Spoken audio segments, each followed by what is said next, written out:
Bonjour et bienvenue à toi dans cette nouvelle vidéo. C'est un plaisir de te retrouver aujourd'hui et aujourd'hui on va voir les 10 règles d'or de Mohamed Salah. Je crois vraiment que tu as la capacité et le talent, le niveau d'un Zinedine Zidane dans les domaines de ta vie et c'est pour ça que j'enregistre différentes vidéos. Dans cette vidéo tu vas découvrir 3 choses brièvement: qui je suis, qui est Mohamed Salah et enfin les 10 règles d'or de Mohamed Salah. Reste très attentif jusqu'à la fin de cette vidéo puisque j'aurai un petit cadeau à t'offrir dès la fin de cette vidéo.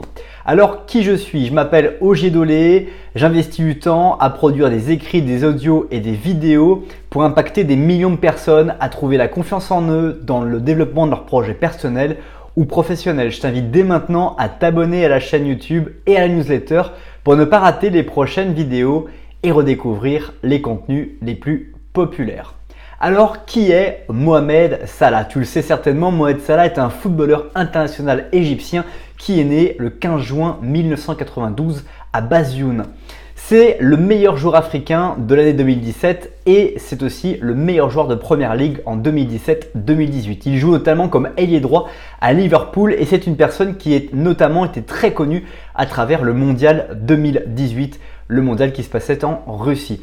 On va maintenant passer à ces 10 règles d'or, les 10 règles qui ont forgé ce champion. Mais juste avant cela, je t'invite dès maintenant à apprécier la vidéo ou à la partager afin de permettre à d'autres personnes de découvrir à leur tour cette vidéo.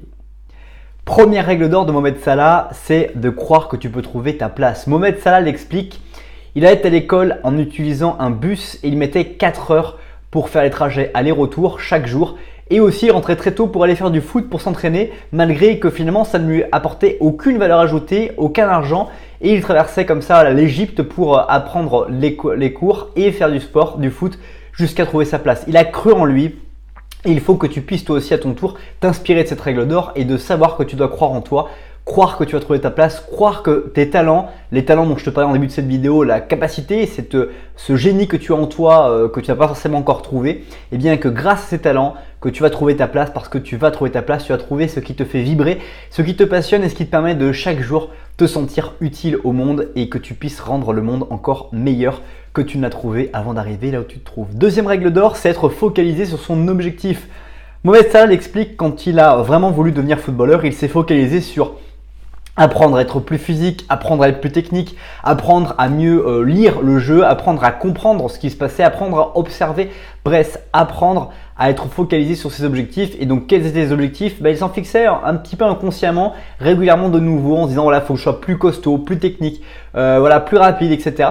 pour pouvoir justement progresser, performer. Et c'est un petit peu ça, la vie, c'est se focaliser sur les objectifs du moment. L'important n'est pas forcément d'avoir un objectif d'une vie parfaite, tout tracé, tout imaginé, et puis de respecter scrupuleusement tout ce qui va s'y passer. Non, l'important c'est toujours de voir devant et ne pas être en train de regarder en arrière ou seulement en train de profiter du présent, mais d'avoir une perspective. Qu'est-ce que j'ai envie de faire? Qu'est-ce que j'ai envie d'investir mon temps dans ces prochains mois, dans ces prochains jours, dans ces prochaines années, et dans quoi j'ai envie de croire, dans quoi j'ai envie de travailler pour vraiment me développer, me progresser, et puis éventuellement à un moment donné me dire voilà, ça c'est un chapitre qui appartient au passé pour moi et maintenant je peux passer à un autre objectif. Troisième règle d'or, c'est cultiver la bonne humeur. Mohamed Salah, c'est quelque chose qui transpire lorsqu'on regarde ses interviews. C'est quelqu'un qui toujours va être dans la bonne humeur, qui va être souriant, qui va être dynamique. Et finalement, il vient d'un endroit où la culture du sport n'est pas aussi impactante qu'en Europe, on va dire occidentale. En Égypte, c'était pas forcément inné pour lui de devenir un footballeur international. Et c'est absolument extraordinaire de toujours cultiver sa bonne humeur, d'être positif, d'être bienveillant, d'être agréable autour des autres. Et c'est toujours quelque chose que les gens recherchent parce qu'on veut être entouré de personnes qui sont bienveillantes. Et lorsqu'on rencontre des personnes bienveillantes comme peut l'être Mohamed Salah, c'est encore plus agréable de fréquenter ces personnes-là. Et en plus, bien pour elles de progresser aussi parce qu'elles n'ont pas le frein de la négativité qui va être en fait rapporté en effet miroir par les gens qui sont autour de toi. Quatrième règle d'or, c'est inspirer les autres. Inspirer les autres est quelque chose qui va te permettre de libérer ton talent. Quand je veux inspirer des gens, je me mets en fait à m'autoriser, à prendre des risques, à vouloir parler aux autres, à vouloir leur donner des idées, à vouloir leur partager mon sentiment, mon ressenti, ma vision, pour justement les aider à trouver aussi leur place. Si je ne veux pas inspirer les autres, je vais garder mon potentiel, garder mon énergie, finalement peut-être aussi oublier de partager des choses que je pourrais partager avec les autres personnes. Et donc Mohamed Salah, c'est ça cette idée aussi, c'est l'idée d'inspirer les autres à leur tour, montrer qu'il est un exemple, montrer qu'il a réussi en partant du désert égyptien, eh bien, à progresser, à avancer et devenir un footballeur qui vit et qui joue dans le club de Liverpool.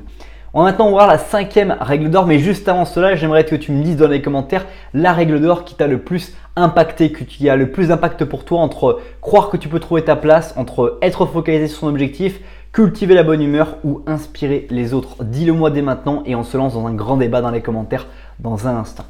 5e règle d'or, c'est avoir un projet pour soi. On l'a vu, être focalisé sur ses objectifs demande d'ores et déjà d'avoir en fait un projet pour soi. Quel est ton projet? Qu'est-ce que tu as envie de faire dans ta vie? Qu'est-ce que tu as envie de réaliser? Juste en te posant cette question, qu'est-ce que j'ai envie de faire à la fin de ma vie? Qu'est-ce que je veux avoir vécu à la fin de ma vie au moment où je vais être sur mon lit de mort? Quelles sont les choses qui m'ont fait rêver, qui m'ont fait passionner, les expériences, les relations que j'ai pu avoir, qui m'ont dynamisé, qui m'ont rendu vraiment meilleur et qui m'ont permis en fait de mobiliser mes ressources, de mobiliser mon intelligence, de mobiliser mes compétences. Avoir un projet pour soi est l'une des plus belles choses qu'on peut s'offrir et se faire comme cadeau. 6e règle d'or, c'est profiter de l'instant. Nous avons vu qu'il ne faut pas rester dans le passé, qu'il ne faut pas être trop dans le futur ou alors qu'il ne faut pas être que dans le présent, mais il faut aussi être dans l'instant. Les choses que tu vas vivre au quotidien, profiter du chemin que tu vas suivre quotidiennement pour aller du point A au point B de ta vie est quelque chose vraiment de passionnant. Les rencontres que tu vas faire, les choses que tu vas voir, tout ça c'est passionnant et je t'invite d'ailleurs grandement à prendre le temps d'apprendre à méditer, d'apprendre à respirer, d'apprendre à avoir de la gratification instantanée pour les choses que tu as dans ta vie, que tu possèdes, que tu vis, parce que c'est absolument génial de pouvoir vivre tout ça et on n'a pas beaucoup, voilà, il y a plein de choses qu'on peut savoir, c'est que on a une chance inouïe de pouvoir vivre cette vie, de pouvoir avoir conscience de nous-mêmes. Profitons-en et profitons-en maintenant. 7e règle d'or, c'est de s'inspirer des autres. On a vu qu'il fallait inspirer les autres, mais il faut aussi savoir s'inspirer les autres. Quelles sont les personnes qui pour moi sont des modèles? Quelles sont les personnes qui m'inspirent? Quelles sont les personnes que j'ai envie de copier? Quelles sont les personnes à qui j'ai envie de ressembler? Toute cette réflexion qu'on va avoir, toute cette observation va nous mettre en dynamique et va nous permettre d'avancer, de progresser encore et encore. 8e règle d'or, c'est s'engager à 100%. Lorsque je me lance dans un projet, je le fais sans filet de sécurité, je me lance à fond, je cherche à inspirer les autres, je cherche à partager, je cherche à redonner, à apporter, à contribuer et à rendre le monde meilleur que je ne l'ai trouvé. C'est ce qu'on se disait encore une fois en début de cette vidéo. 9e règle d'or, c'est conserver un niveau de confiance médian. Ne pas être dans l'excès de confiance parce qu'on sait que ça va amener à des raisonnements qui vont être biaisés. Ne pas être en sous-confiance. Comment je peux avoir un niveau de confiance qui soit cohérent avec ce que je vis, avec ce que je suis et comment je peux avancer? C'est des questions qu'on doit se poser aussi également dans sa routine de développement personnel que l'on a et que l'on doit avoir dans sa vie. Enfin, 10e et dernière règle d'or, parce que ma batterie d'iPhone est presque vide, c'est d'aimer vraiment ce que l'on fait. Quand on aime les choses, eh bien c'est tout simple, c'est facile, on est passionné et on a envie chaque jour d'agir, de faire des efforts parce qu'on aime ce qu'on est en train de faire. Et ce n'est pas finalement quelque chose qu'on fait à contre-cœur, c'est pas quelque chose qu'on fait avec difficulté, c'est pas quelque chose qu'on fait contre notre volonté. On a envie de le faire parce qu'on aime ça et c'est absolument facile. C'est déjà la fin de cette vidéo. Merci beaucoup pour le temps que tu as consacré à cette nouvelle vidéo. Si ce n'est pas encore fait, je t'invite à nouveau à t'abonner à la newsletter. Et aussi pour te remercier du temps que tu as consacré, je te l'ai annoncé en début de cette vidéo, je t'invite à télécharger dès maintenant mon livre avec 7 livres impactants et inspirants pour pouvoir passer à un autre niveau dans ta vie et surtout pouvoir enfin laisser exprimer la lumière et le Zinedine Zidane, les talents que tu as au fond de toi aux yeux du monde. Passe une très bonne suite de journée et je te dis à bientôt pour une prochaine vidéo.